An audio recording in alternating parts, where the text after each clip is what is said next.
What does it mean to ask the Most High for a replacement kingdom spouse? I'm going to talk about that in one of the videos that will be coming up. So I just want to mention this to all of YouTube. I personally know this.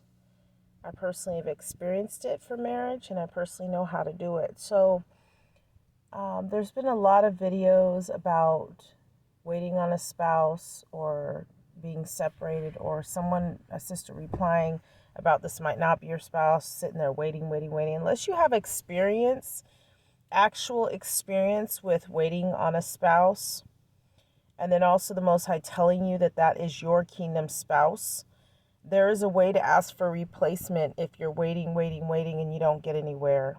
And I'm going to tell you about that. I personally know and have done it, and that's why I'm married now. So, in a covenant marriage. So, I want you to know, even in a covenant marriage, there is separation at times. The Most High is always working on both of you for the purpose of his kingdom, for his purpose of healing. There are two different types of kingdom marriages, so I do want to explain that. I want to go into full detail in a video, but I'm just giving you a quick introduction.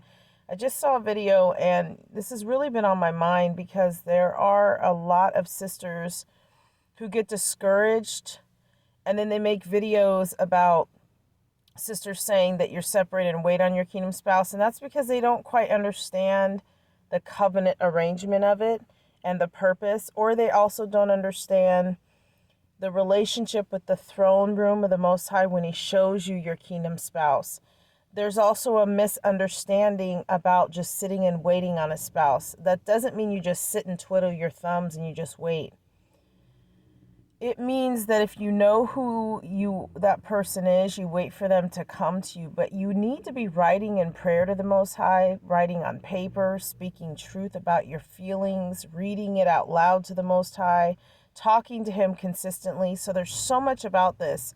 I also don't want to see discouragement for sisters who think it's an idol worship, because it can be. You don't want to make your marriage an idol worship, but I know that my purpose, other than the 3 other purposes I'll be doing that will be new, which I've spoke on this platform, I also want to say that, yes, some of us actually, we are called to be in a marriage for the healing of their heart, their spirit, your heart, your spirit. So I really don't like to see prophetically sisters discourage other sisters from seeking the marriage counsel, because here's the thing. Some sisters are actually called to talk about marriage. And there's a sister in England who she got remarried to her husband, and they both preach now about finding kingdom spouses, and they have seen many get married. The Most High, Yahuwah, he does call some to just teach and preach on that, to be called in their purpose to do that.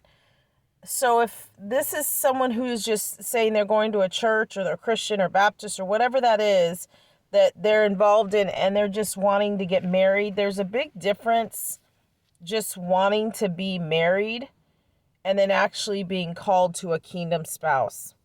So this is the introduction to that. I'm responding to a lot of videos I've seen and heard, and it's a sad thing for sisters to get discouraged and then make videos discouraging prophets from speaking on it when they do know what they're talking about. So I will be doing a video on that, so look out for that. And most of these videos are going to be coming to an end very quickly, and my time will be done on YouTube. I do have to financially get myself situated, so thank you so much. I just want to mention this real quickly before I continue with the rest of what I need to do. All right, shalom.